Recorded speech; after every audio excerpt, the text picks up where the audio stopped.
All right, let's dive right in. The Lady Tasting Tea begins with a simple claim, and honestly, the Lady Tasting Tea stays entirely focused on that claim. Now, you might be thinking this is a beverage history lesson, but the Lady Tasting Tea is absolutely not a history of tea. Really, the Lady Tasting Tea is a brilliant masterclass in proving yourself under pressure. In this explainer, we're going to explore how the author, David Salzberg, takes a tiny social scene and turns it into a profound method for thinking. David Salzberg writes like he's just casually standing beside a laboratory door, you know? He hears the gossip, he sees the chalk on the board, and he definitely notices the massive egos in the room. He's asking us to really look at the foundations of our own thinking. So here's a massive question for you. Can you trust your judgment when your pride desperately wants a verdict? I want you to really think about that for a second. Most of us don't actually fear making an error. We fear losing the face that the error protects. Your judgment might be sharp, you might consider yourself a highly perceptive person, but is your lightning-fast judgment actually just your pride avoiding the vulnerability of being tested? You trust your read on a situation because, well, it feels clean, it feels right. But our minds have learned to produce these fast verdicts and then protect them as if they are our core identity. The problem isn't that you have an opinion. The problem is having an opinion without any kind of frame that can punish error. You firmly believe you're using logic, and you call it pure judgment.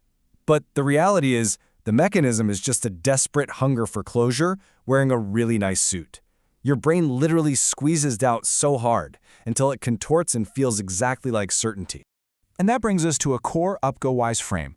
A claim only becomes real when it meets a test. Listen, true self-mastery isn't about having louder, stronger beliefs. It's about having a cleaner test. It's about having the private, quiet courage to ask yourself, what would actually prove me wrong? Picture a cup sitting on a table. Your claim sits inside your body. Soon, one of them is going to be tested. This explainer isn't here to mock your instincts, it simply asks your instinct to finally step out into the daylight. This whole dynamic builds into what we could call the wound of judgment. It's a clash between verdict thinking and test thinking.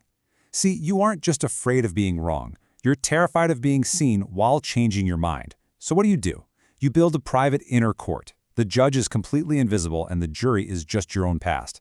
This inner court loves and rewards speed. It calls speed insight, and it labels hesitation as weakness. One paradigm tells you that a sharp mind delivers final verdicts instantly, but the other, the probabilistic world, tells us that a truly sharp mind designs tests. Probabilistic thinking lives entirely in that second world. And here's the kicker. It doesn't ask you to be vague. Not at all. Rather, it asks you to build load-bearing architecture for your uncertainty. It demands exactness.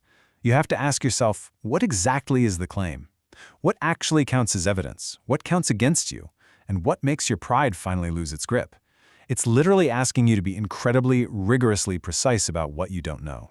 So establishing an experimental frame is absolutely crucial here. Think about the physical, visceral pain of untested certainty for a second. You know the feeling, that tightened jaw, the braced stomach, the strained trust. Making a quick verdict can feel like finding shelter, but it can just as easily become a locked room. Architecture matters. A building doesn't stand up just because it believes in height, right? It stands because load meets proper structure. Without an experimental frame, your judgment is just a mood with credentials. But with this structure, your judgment actually becomes answerable. It becomes a reliable tool. Moving into part 1, the descent, 8 cups on a table.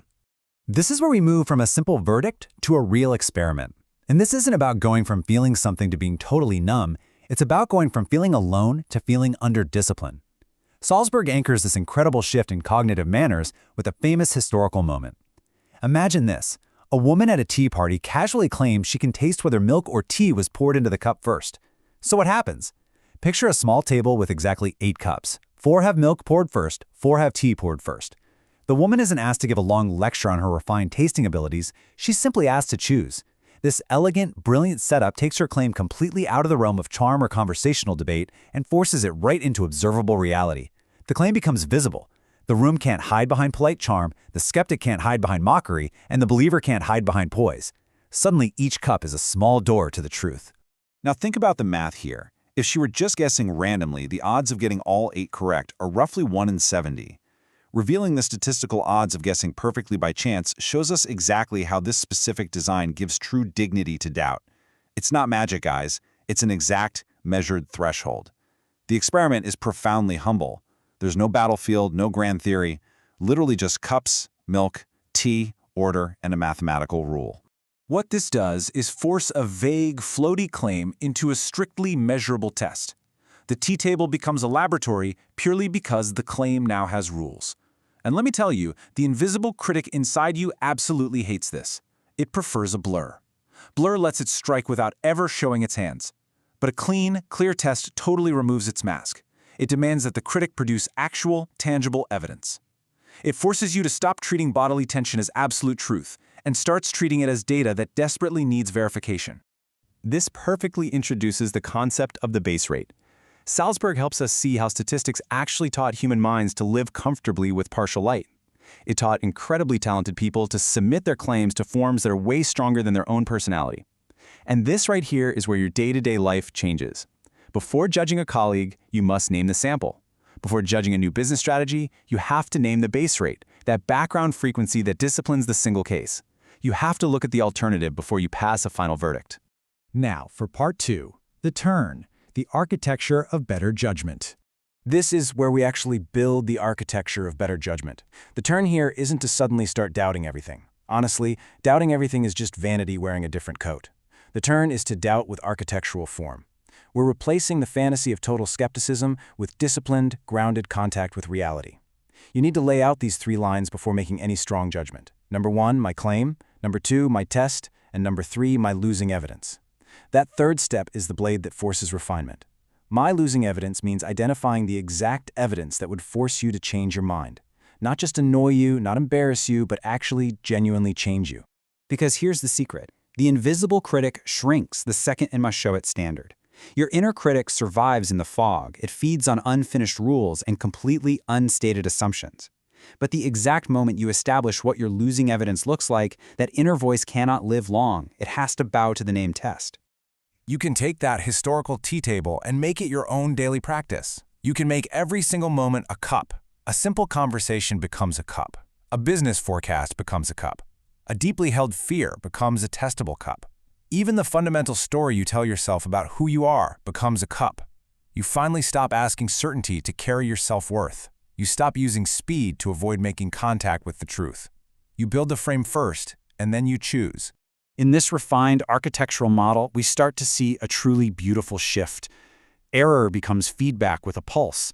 Error isn't some horrible source of shame or exile anymore.